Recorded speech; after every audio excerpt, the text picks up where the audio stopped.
Does McDonald's still belong to the McDonald brothers today? The story behind it is actually quite remarkable. It all began in the 1950s with a milkshake machine salesman named Ray Kroc. At 52 years old, he had traveled across the United States, but business wasn't booming for him. One day, he came across a restaurant that left him absolutely stunned. It was serving food in just 30 seconds. This California restaurant had placed an order for 8 milkshake machines at once. Ray couldn't believe it. Most places only needed 1. What kind of restaurant could possibly need 8? When he arrived, he saw a long line of customers outside a place called McDonald's. But what really blew him away was that as soon as he paid, he was handed his burger, fries, and soda instantly. No. I just ordered. And now it's here. Compared to the usual 30-minute wait times at other restaurants, this was lightning fast. No wonder they needed 8 machines. Time is money, after all. Ray asked a server, "Where do people eat their meals?" The server replied, "In their cars, at the park, or even on the go. That's our fast food concept." It was a stroke of genius. Eliminate all the unnecessary services associated with dining, cut costs, and lower prices. And when Ray tasted the food, it was delicious too. This might be the best hamburger I've ever had in my life.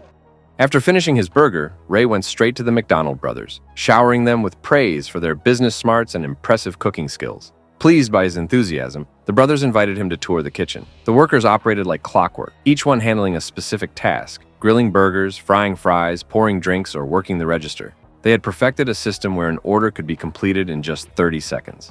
The whole time, his mind was racing with plans to expand the business. He excitedly proposed partnering with the brothers to open more franchise locations across the country. But just as he was finishing his pitch, the brothers flatly turned him down. They explained they had already tried franchising, but ran into too many problems maintaining quality across different locations. Filthy kitchens, inconsistent menus. Sacramento was selling burritos. To watch your precious creation be mismanaged like that. Ray wasn't discouraged by the brothers' refusal. Determined to convince them, that's when something on the wall caught his attention. A concept drawing of a store with large golden arches. "That's my design," one of the brothers said. "It's meant to attract customers. There's only one location with it, out in Phoenix." He immediately got in his car and drove through the night to Phoenix. When he arrived and saw the glowing golden arches, he felt a surge of excitement. Back in the brothers' office, Ray laid out his vision. When people see a cross, they think of a church. When they see a flag, they think of America. We need people to see those golden arches and instantly think of McDonald's, of delicious food, fast service, and something truly iconic. The brothers were convinced, but they had conditions. They insisted on strict quality control for every franchise, with every single detail in the contract followed to the letter. Most importantly, they wanted Ray himself to take charge of managing the entire operation. Ray Kroc began using all the connections he had built over the years to find investors and grow McDonald's. He worked non-stop, and soon, new restaurants were opening everywhere. Ray was confident that McDonald's was on its way to becoming huge. However, the investors he brought in didn't care about running the stores properly. The food was poorly made, the marketing was a mess, and the cleanliness was terrible. Ray walked into one of these restaurants and was so disgusted he nearly threw up. Frustrated, Ray returned to his office, unsure of what to do. Then he noticed a man politely selling Bibles in the lobby. Watching him work, Ray had an idea. What McDonald's needed wasn't more rich investors, but passionate, hardworking people. Ray began traveling across the country, giving speeches and recruiting people who truly wanted to make a difference. Soon, McDonald's franchises were opening everywhere, and Ray's reputation grew. He became known as the godfather of McDonald's. Meanwhile, the McDonald brothers faded into the background, and Ray's success completely overshadowed them. Even the title of founder seemed to belong more to Ray than the brothers. But the rapid expansion soon caused McDonald's to run into cash flow problems, and Ray Kroc found himself short on money. In desperation, he called the McDonald brothers, asking for a larger share of the profits. Sensing that things were getting out of hand, the brothers refused, regretting their decision to partner with him.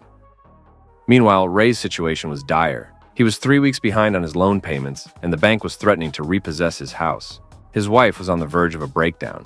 Just when it seemed like all hope was lost, a young bank manager stepped in. Seeing the potential in both Ray and McDonald's, he offered a game-changing piece of advice: real estate.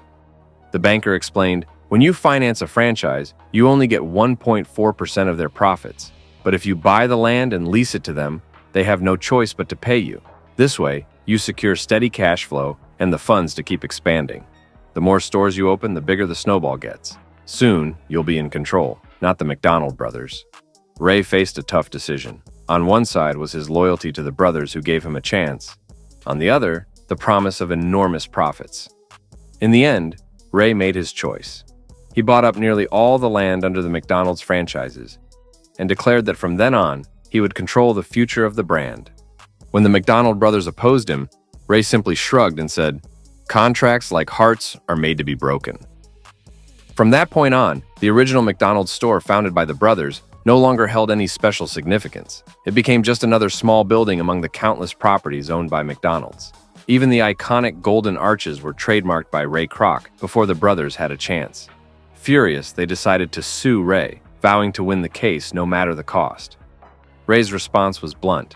"I now control McDonald's operations and land across 17 states, and I'm the CEO of the company. Do you really think you can beat me?" In the end, the lawsuit never made it to court. Ray offered the McDonald brothers a deal, $2.7 million in exchange for the entire McDonald's brand. He also verbally promised them 1% of annual revenue.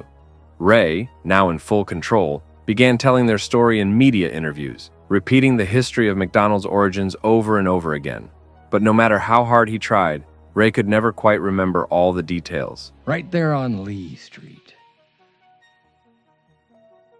McDonald's #1.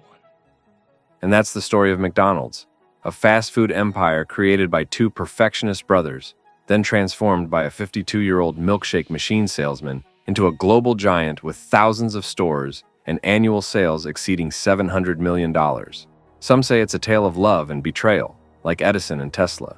Others call it a story of rebirth, like the ugly duckling turning into a swan. Whatever your interpretation, that's where we'll leave the story today.